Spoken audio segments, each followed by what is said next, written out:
Thank you, Mr. Chairman, and gentlemen, thank you for your service, exceptional service in my view, and the service of your families. By the way, you don't have to comment on it. I'm going to take exception to Senator Warren's view of unfunded mandates as some kind of wish list. I actually read them. I'm not sure she has, and I believe they're actually needed priorities. But Admiral, you've been talking about integrated deterrence, the economic impacts of the free world coming together on Ukraine with the sanctions, all instruments of national power. I think one of the lessons from Ukraine and the brutal invasion by the dictator Vladimir Putin is that comprehensive economic and financial sanctions have the best chance of deterring conflict when they are clearly articulated and ready to go before the conflict begins.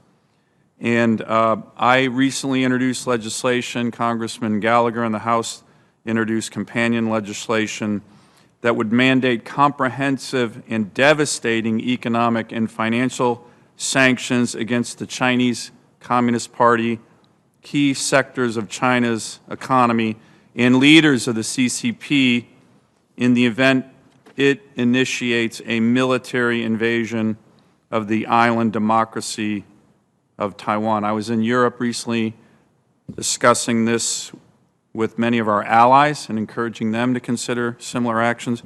What's your thought on legislation like that, particularly as it relates to all instruments of American power and the deterrent effect beyond just what you control, which is the military instrument? Thanks, Senator. I'll have to go in detail and take a look at the legislation. I haven't read it to date. I think what I would say is as long as it is in compliance with the Taiwan Relations Act as a portion of all forms of national power, I would be supportive. Thank you. Let me ask, just following up on that, the Chinese Communist Party has already crushed Hong Kong, once a bastion of liberty. Unfortunately, I think the free world barely raised its voice. I believe a violent, successful takeover of Taiwan by the CCP would be a sea change in how the world is ordered, not just the Western Pacific, but the world. I think it could change the history of the 21st century in the ways of the guns of August of 1914 changed the 20th century. What is your analysis of that, especially as it relates to the trust our treaty ally partners have in the region? Senator, I think most of the nations in the region have the same view. The change in the international world order is at risk. There's economic impacts, as 2/3 of the global flow of trade flows through that region in the maritime domain. There's expansive second, third order effects that would be concerning. You know, you mentioned Philippines, Guam, Australia. Can you talk a little bit about Alaska in terms of the fight, in terms of if you need to be ready, our proximity, which as you know is quite close to Korea, Japan, Taiwan, our military forces, which you have operational control over 100 fifth-gen fighters, all kinds of other things. And related to that, are we becoming too militarily concentrated with our military assets on Guam? I don't think we're becoming too consolidated or too focused on Guam. It's a strategic location.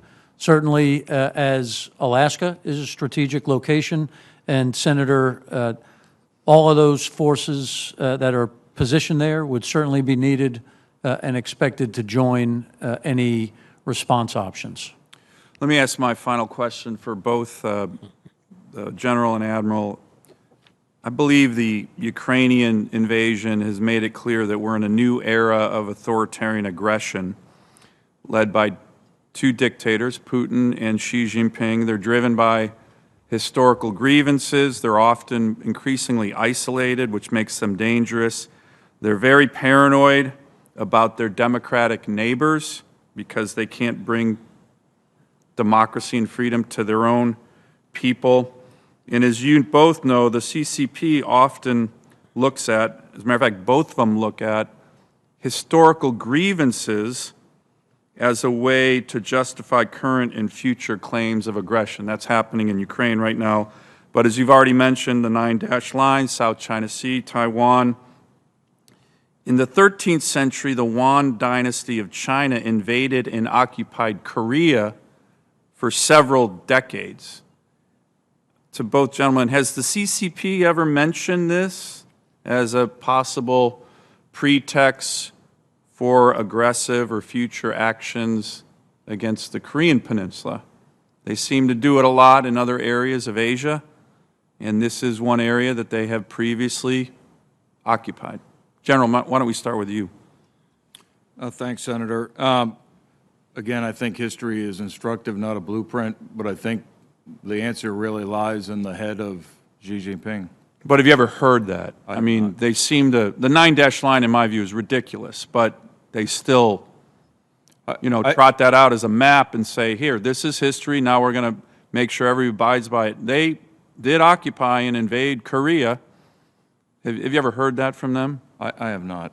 Okay. Admiral, how about you? And because, they're looking at many other areas, again, a lot of times based on historical grievances. Any thoughts in that I have not regard seen that yet, Senator. Again, a lot of focus, obviously, on the reintegration of Taiwan and the extensive claim through all areas inside the 9-dash line. I have not seen or heard of them beginning to lay the groundwork for a Korea issue. I think it's something we need to keep an eye on. Thank you, gentlemen. Thank you, Mr. Chairman.